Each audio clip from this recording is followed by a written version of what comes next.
verse uthi uthembekile uthi abesingena apha esiqeqweni besinokola kwabalomposi kwincwadi yabasefefe isahluko sesizwe kusithiwa ndiyanivusele nina mbaxa senkosi bekuncokola loo nto ngokamela besithathu kodwa ndicela uyitshintsha kancinci ithembekile ngoba besisithi ibikhe yakhona esixekweni into kodwa yaqina ngoku besiyovuselela loo nto ibikhe yakhona ngoku sizonikele sizothi uthi lo mpostile mongameli emveni kokuba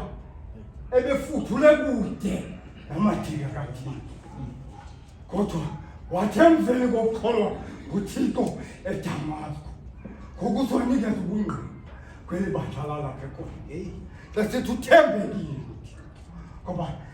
ebenikwe nephephamvume lothuthisa abantu bakaThixo kodwa wadibana noThixo wamthinta uThixo wathi emveni kokuThixo nguThixo wathi nabantu uThixo amyalele kubo ukuba hamba uye kwisitrato sithethe uzawudibana nomntu okuthe nguHananiya kodwa uthi kafika apha kuHananiya wamlanda uHananiya wathi ndiyamazi Thixo lo mntu azoyenza apha ndazi nezono lakhe into abayiyo kodwa emveni kwalo meko injalo ngoba uthe emveni kokuThixo wanyanzeleka wathethiswa qiniseka ngoba ugqithile uPawulos kwizinto ngoba ukhe wadibana nabo ufika apha eKorinte ukhonza izithixo kusithiwa ongaziwayo uThixo kodwa bayamhlonela kodwa uzoqinisekisa ngoba ukhe wabeka ilist uPawulos yezinto enobangela uba singamkhonzi uThixo esithi yimbandezelo enobangela uba singayofikelela kumani esithi zintuthiso esiphilako esithi yindlalana ubuze na obunobangela uba singamkhonzi wathi kulo mmeko injalo nakani kodwa uThixo mongameli akanelanga ukuthembeka kodwa uThixo ngokwakhe ulithemba ukuthi uthembeka ukuthi sesingathembekanga kuye kodwa uThixo yena athembeke kuthi sithi sesisile usimkile phambi kobuso bukaThixo kodwa uThixo yena ngokwakhe athembeka amandla enlanda uThixo emkhondweni wakhe uyala abantwana baseKorinte kuPawulos ngemeko ibikhe yehlela abantwana bakaSera esithi uthembekile uthi ongesoyo kunivumela nithwale ngena ngoba emveni kwesisiyalo uthi abantwana bakaSera uyikala eHerobe mhla uMoses wayencokola noThixo okanye edibana noThixo esithi emveni kokuba uMoses wadibana noThixo eHerode wamthuma kuFaro wathi ngenxa yoba ebeyazi into embalekisiyo kodwa wathi xa fika emveni kwesibetho seshumi wanyanzeleka makathembeke wethu uThixo uthi xa vuka uFaro kwimeko yabantwana bakwaSirayeli wafika bonke ikanye into zonke singamasibulo zifile wanyanzeleka ukumkela uFaro makabize uMoses noAarone esithi hambani nokumkhonza uThixo ngoba wethu uThixo uthembekile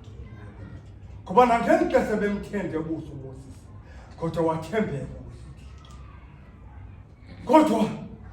wathi nangeli xesha uFaro sebakhulula abantwana bakaSera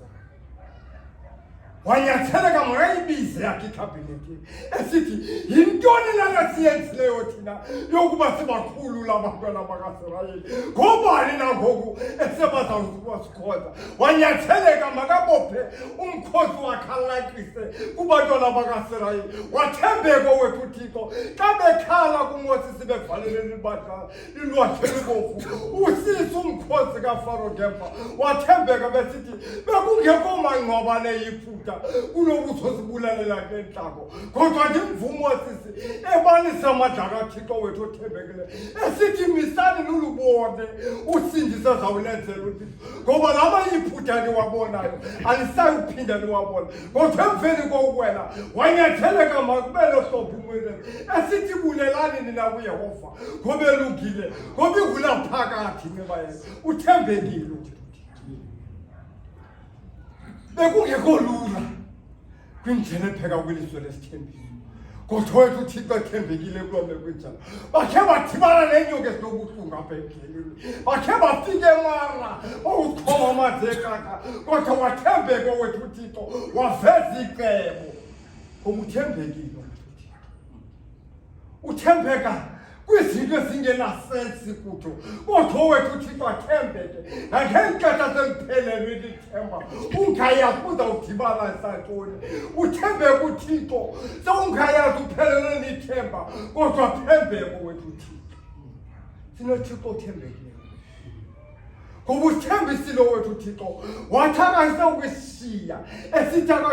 esithi niyabona nina mna ndinani yonke imihla lithe lipheliswe eliphakathi eli